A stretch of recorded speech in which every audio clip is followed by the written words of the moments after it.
Maths NCERT Class 12 Chapter 5 Continuity and Differentiability. Today's topic is Rolle's Theorem and Mean Value Theorem. सबसे पहले Rolle's Theorem और Mean Value Theorem की statement को समझ लेते हैं. Let fx be any function defined in AB closed interval. fx कोई भी फंक्शन है जो मेरे AB इंटरवल के अंदर डिफाइंड है. तो फर्स्ट स्टेप क्या है? fx is continuous on AB. fx क्या होगा कि AB के अंदर कॉन्टिन्यूअस होगा, यानी कि left hand limit is equals to right hand limit होगी. fx is differentiable on open interval AB.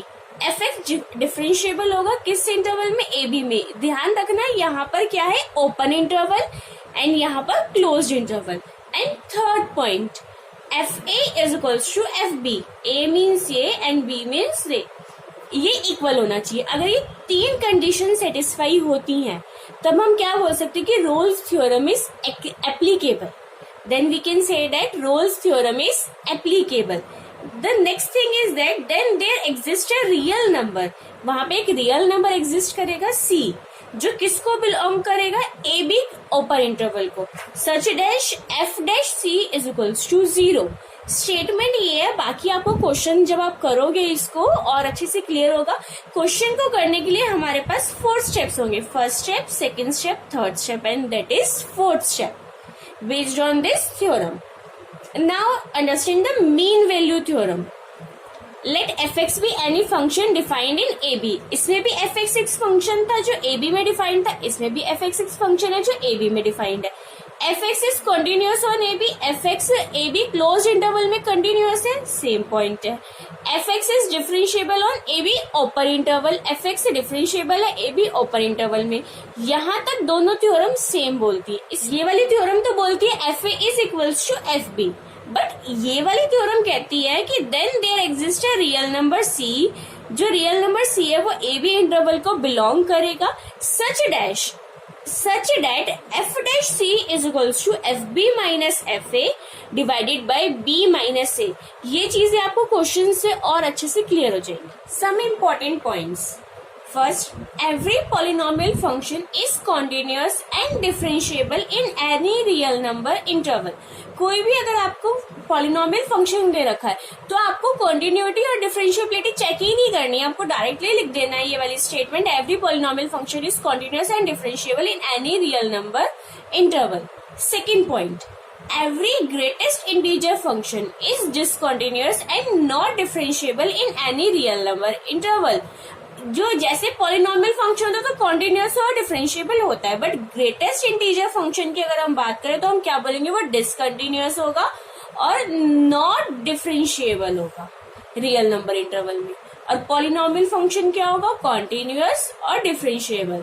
यानी कि इन दोनों चीजों से हमें ये चीज प्रूफ नहीं करनी पड़ेगी. हम डायरेक्टली ये स्टेटमेंट यूज कर सकते हैं क्वेश्चंस में. Exercise 5.8 which is based on Rolle's theorem and mean value theorem. Let's see the first question. Verify Rolle's theorem for the function fx is equals to this and x belongs to -4, 2. Real number interval और polynomial function है और हमें क्या verify करनी है? Rolle's theorem. Rolle's theorem के हमने 3 steps पढ़े थे.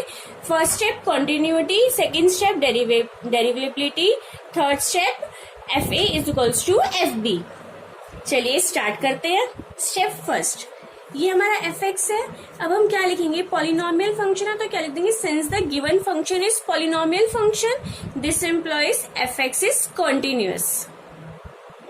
Since the given function is polynomial function this employees fx is continuous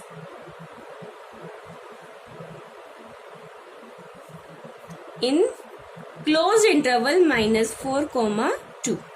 step 1 is complete. Step 1 में कॉन्टिन्यूअस करना था. स्टेप 2 देखते हैं. Step 2, since the given function is polynomial function this employees fx is a differentiable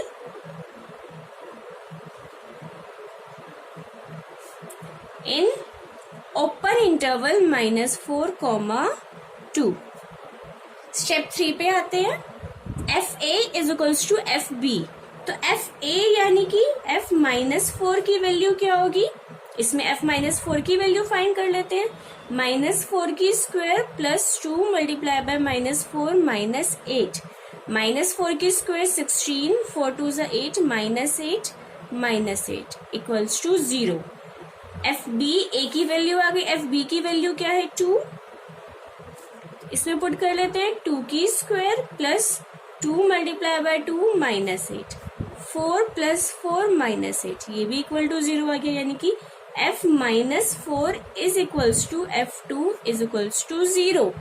That means fa is equals to fb.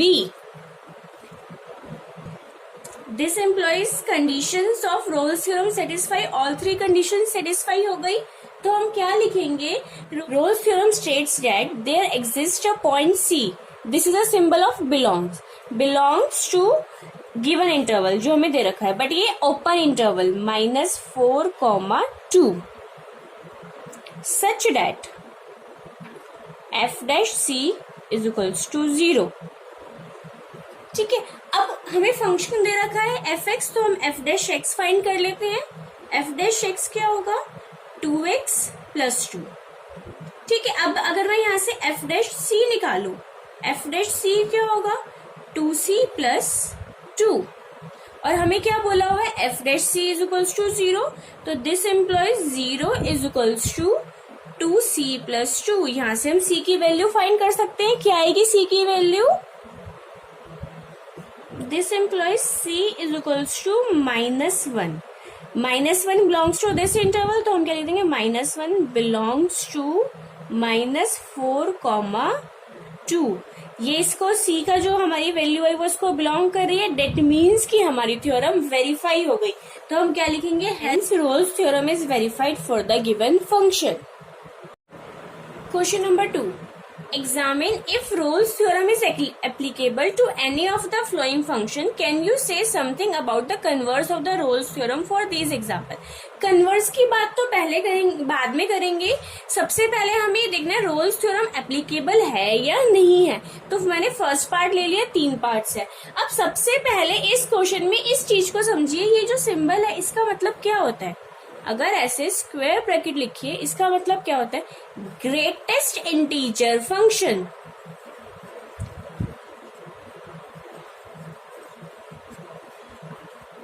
ठीक है, अब इसका use क्या होता है? अगर इसके अंदर मैंने लिखा है 4, तो इसकी वैल्यू 4 होगी, बट अगर मैंने इसके अंदर लिखा है 4.999, तो इसमें जो ग्रेटेस्ट इंटीजर है, इंटीजर क्या है यहाँ पे? 4, इसकी वैल्यू क्या हो जाएगी? 4। अगर सपोज यहाँ लिखा है 4.001, ऐसे कुछ लिखी है वैल्यू, तो भी इसकी वैल्यू क्या हो जाएगी? 4। बट अगर यहाँ पे लिखा है 3.999, तो इसकी वैल्यू क्या हो जाएगी? 3। क्लियर कि जो यहाँ इंटीजर होगा वही वैल्यू आएगी, और अगर अकेला है तो वही आ जाएगी। ग्रेटेस्ट इंटीजर का मतलब जो यहाँ पर वैल्यू होगी वही आएगी। अब इस क्वेश्चन को समझते हैं। अब इसमें हमें ये फंक्शन दे रखा है और x बिलोंग्स टू हमें ये इंटरवल दे रखा है रियल नंबर का। अब हमें इसमें रोल्स थ्योरम चेक करनी है, एग्जामिन करनी है। तो रोल्स थ्योरम का फर्स्ट स्टेप क्या होता है? कंटिन्यूटी चेक करने का। पहली बात तो ये ग्रेटेस्ट इंटीजर फंक्शन है, तो हमें डायरेक्टली पता है कि ना तो ये कॉन्टिन्यूस होगा ना ही डिफरेंशिएबल होगा। बट एग्जाम में आपको दिखाना पड़ेगा कि कॉन्टिन्यूस क्यों नहीं होगा या डिफरेंशिएबल क्यों नहीं होगा। एक स्टेप करके दिखाना है। तीनों कंडीशंस में से अगर एक भी कंडीशन नॉट सेटिस्फाइड हो जाती है रोल्स थ्योरम की, तो हम इसको क्लियरली बोल सकते हैं कि Rolle's theorem is not applicable. तो स्टेप 1 ट्राई करते हैं। स्टेप 1 के अंदर हमें कंटिन्यूटी चेक करनी होती है और हमें गिवन इंटरवल क्या है? 5,9। इस इंटरवल के अंदर हमें कंटिन्यूटी चेक करनी है। तो कंटिन्यूटी चेक करने के लिए हम x की कोई भी वैल्यू ले, अपने हिसाब से इस इंटरवल के बीच में से कोई भी x की वैल्यू ले लेते हैं। Let's take x is equals to 6। कोई भी वैल्यू ले सकते हैं, क्लोज इंटरवल में 5 और 9 भी इंक्लूडेड है।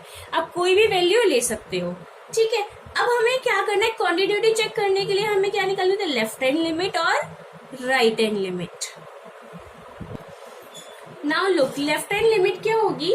लिमिट x टेंड्स टू 6, यहाँ पे क्या आएगा? माइनस, यानी कि लेफ्ट साइड से बढ़ रही है इसकी साइड, और यहाँ पे क्या हो जाएगा? fx। ये क्या हो जाएगी? Limit x tends to 6 plus right hand side से बढ़ रही है, और यहाँ पे क्या आ जाएगा? F x. क्लियर ये वाला स्टेप? ये लेफ्ट हैंड लिमिट हो गई, ये राइट हैंड लिमिट हो गई। लेफ्ट है इसलिए यहाँ पे माइनस और राइट है इसलिए यहाँ पे प्लस। अब क्या होगा यहाँ पे नेक्स्ट स्टेप, अब यहाँ पे लिमिट चेंज होगी तो हम क्या लिखेंगे, limit h tends to 0 minus, और यहाँ पे क्या हो जाएगा 5 6 माइनस h। यहाँ पे माइनस की तरफ से था इसलिए माइनस हो जाएगा, और इधर क्या हो जाएगा, limit h tends to 0 plus f 6 plus h। 6 क्यों आया, क्योंकि x की वैल्यू यहाँ पे 6 थी। माइनस क्यों है, क्योंकि ये लेफ्ट हैंड साइड से था, और यहाँ पे प्लस क्यों है, क्योंकि ये राइट हैंड साइड से था। अब हमारी एफ एक्स की वैल्यू क्या है, x ग्रेटेस्ट इंटीजर के अंदर तो हम क्या लिखेंगे, limit h tends to 0 minus, greatest integer के अंदर हम क्या लिख देंगे 6 माइनस h।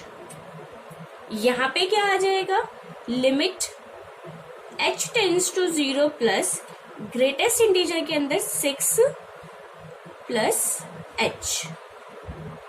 नाउ लिसन, अब यहाँ पे मैं h की कोई भी वैल्यू पुट करूंगी, h की मतलब वैल्यू यहाँ पे क्या होगी, 0 की साइड से आ रही है, डेट मीन्स कि ये कोई भी छोटी सी, बहुत छोटी सी वैल्यू होगी, यानी कि जो भी मैं इसमें से अगर 6 में से कुछ भी छोटी सी वैल्यू माइनस करूंगी तो ये क्या बन जाएगा मेरा 5 पॉइंट समथिंग, 5.999 कुछ ऐसा बनेगा, ठीक है। और अगर मैं इस साइड 6 में कोई भी वैल्यू प्लस कर दूंगी तो ये क्या हो जाएगा 6.001, कुछ भी ऐसा, या फिर कोई और डिजिट भी हो सकती है, 6.001 हो सकता है, या कुछ भी और जीरोस हो सकते हैं, कुछ भी नंबर हो सकता है, मतलब ये 6 से स्लाइटली बड़ी होगी और ये 6 से स्लाइटली छोटी होगी। तो यहाँ पे मेरी वैल्यू ग्रेटेस्ट इंटीजर की क्या आ जाएगी 5, और यहाँ पे ग्रेटेस्ट इंटीजर की वैल्यू क्या आ जाएगी 6। तो लेफ्ट हैंड लिमिट और right hand limit not equal है तो हम क्या लिख देंगे, LHL is not equal to RHL। This implies function is not continuous और डिसकंटिन्यूअस, इज डिसकंटिन्यूअस इन 5,9।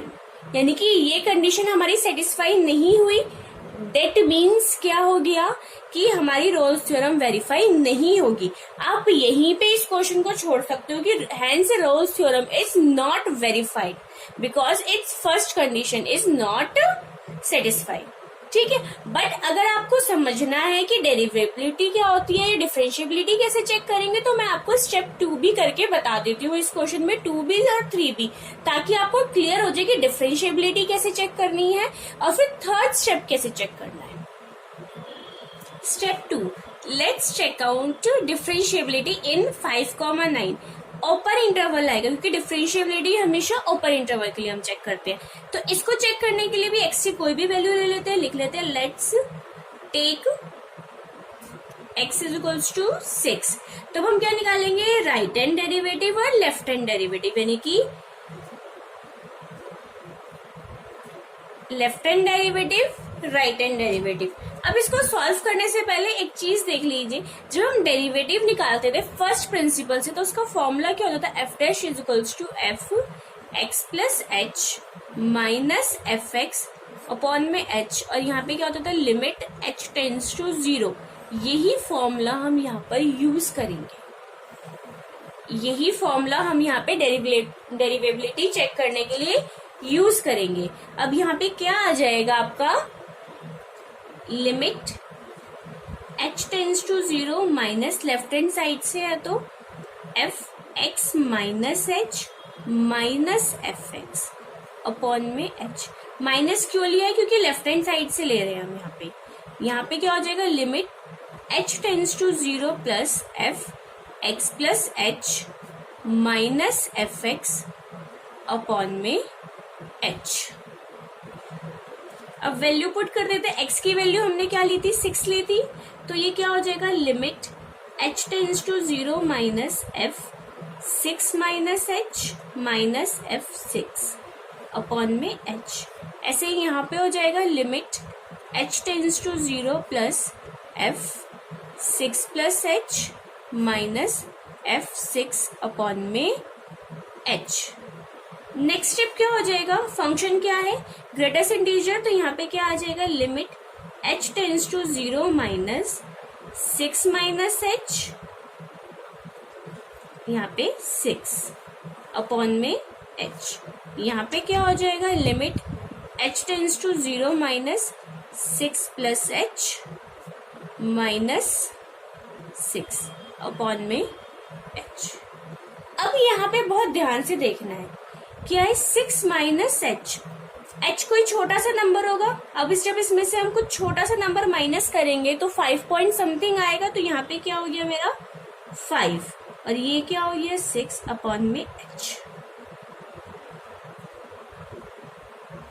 ठीक है, ये वाला क्या हो जाएगा, limit h tends to 0 minus 6 में कोई भी छोटा सा नंबर प्लस करेंगे तो 6 पॉइंट समथिंग आएगा, तो ये क्या हो जाएगा 6 माइनस 6 अपॉन में h। तो हम इसको क्या लिख सकते हैं, लिमिट, ये प्लस वाला है हमारा, limit h tends to 0 plus, ये क्या हो गया 0 बाय में h, now limit h tends to 0 minus, तो ये क्या हो गया माइनस 1 अपॉन में h, और जब h की वैल्यू 0 पुट करेंगे तो 1 बाय में 0 हो जाएगा, डेट मीन्स नॉट डिफाइंड, ये तो नॉट डिफाइंड हो गई।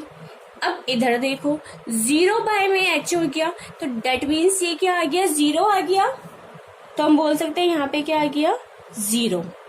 तो इक्वल हुए ये नहीं हुए, तो हम क्या लिख देंगे, left hand derivative is not equal to right hand derivative, this implies function is not differentiable in 5,9। Step 3 क्या होता है, f a is equals to f b, तो एफ ए की वैल्यू क्या होगी F5 और एफ बी की value क्या होगी F9। एफ ए यानी कि ग्रेटेस्ट इंटीजर के अंदर 5 और ग्रेटेस्ट इंटीजर के अंदर 9, तो इसकी वैल्यू आ गई 5 और इसकी वैल्यू आ गई 9, यानी कि ये दोनों इक्वल नहीं है, this implies F5 is not equal to F9, तो ये कंडीशन भी सेटिस्फाई नहीं हुई हमारी, this implies Rolle's theorem is not applicable because conditions of Rolle's theorem is not satisfied. Question two third part, fx is equals to x square minus 1, x belongs to 1,2, ये क्या है हमारा polynomial function, तो हम step 1 and step 2 लिख सकते हैं, लिख लेते हैं। Step 1, the given function is polynomial function, polynomial function है तो इसलिए क्या होगा, function is continuous in 1,2, close interval, the function is polynomial function, तो function is also differentiable, differentiable open interval में होगा और कॉन्टिन्यूअस क्लोज इंटरवल में होगा। स्टेप 3 क्या होता है, f a is equals to f b, यानी कि मुझे क्या निकालना है, F1 की वैल्यू और F2 की वैल्यू। F1 की वैल्यू क्या होगी 1 square minus 1, that means 1 minus 1 equals to 0. F2 की वैल्यू क्या होगी 2 square minus 1, that is 4 minus 1 is equals to 3. This implies F1 is not equal to F2. That means third condition is not satisfied. Third condition of Rolle's theorem is not satisfied. This implies Rolle's theorem is not applicable in given function for x belongs to 1/2. इसका मतलब कि हमारी Rolle's theorem यहाँ पे applicable नहीं है इस interval के अंदर, मे बी किसी और इंटरवल के अंदर एप्लीकेबल हो सकती है, बट इस इंटरवल के अंदर एप्लीकेबल नहीं है। क्वेश्चन नंबर 3, इफ फंक्शन, हमें फंक्शन दे रखा है इंटरवल -5 to 5, जो r मतलब वही रियल नंबर से बिलोंग करता है, इज अ डिफरेंशिएबल फंक्शन, मतलब जो हमारा ये f फंक्शन है ये डिफरेंशिएबल फंक्शन है, और f dash x does not vanish anywhere, यानी कि f डैश x कहीं पर भी 0 नहीं है, तो हमें ये प्रूफ करना है कि f-5 is not equal to f5। अब ध्यान से देखो, ये तो हो गया fa और ये हो गया fb, fa is not equal to fb लिखा है, डेट मीन्स कि रोल्स थ्योरम तो अप्लाई नहीं हो सकती, क्योंकि रोल्स थ्योरम में तो थर्ड कंडीशन बोलती है fa is equals to fb, that means कि इसमें हमारी कौन सी थ्योरम अप्लाई होगी, mean value theorem. Let's start. Function दे रखा है -5 to 5 के बीच में है, ठीक है, ये इंटरवल है, और हमें क्या गिवन है, फंक्शन इज डिफरेंशिएबल लिखा है ना, इज डिफरेंशिएबल फंक्शन, कौन से इंटरवल में, -5 से लेके 5 के बीच में। दूसरी चीज क्या दे रखी है, f dash x does not vanish anywhere, f dash h f dash x does not vanish anywhere. That means f dash x does not equal to 0. vanish का मतलब खत्म होना, खत्म कब होगा? 0 पर. तो does not equals to 0. ये प्रूफ करना है.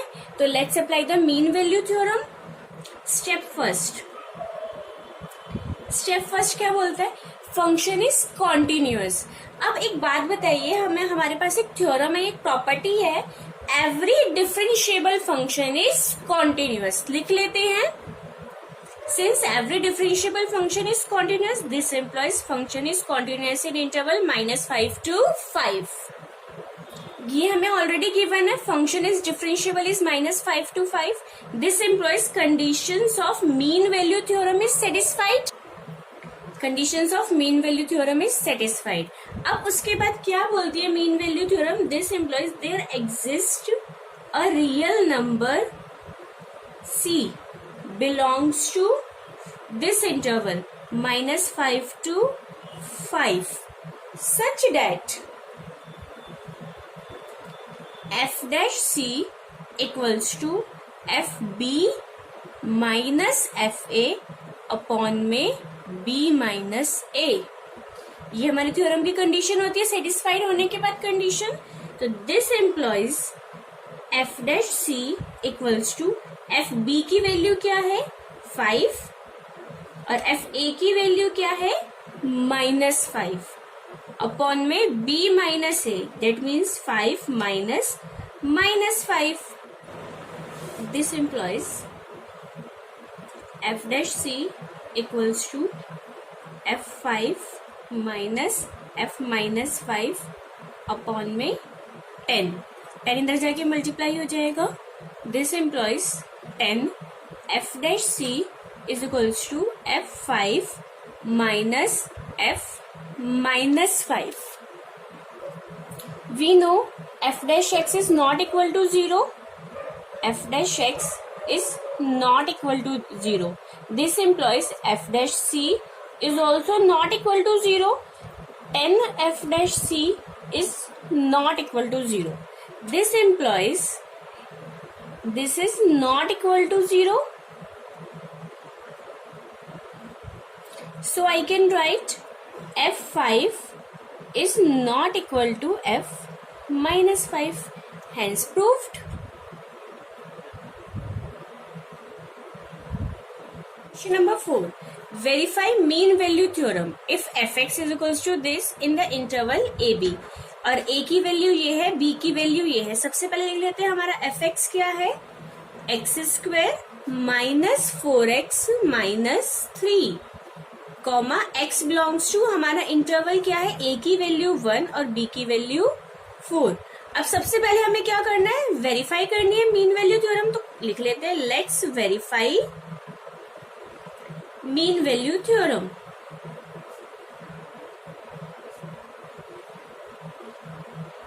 स्टेप 1.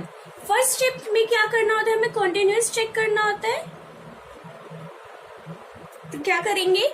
ये हमारा क्या है? पॉलिनोमियल फंक्शन है. तो हम सीधा क्या लिख देंगे? Since function is polynomial function so this is continuous.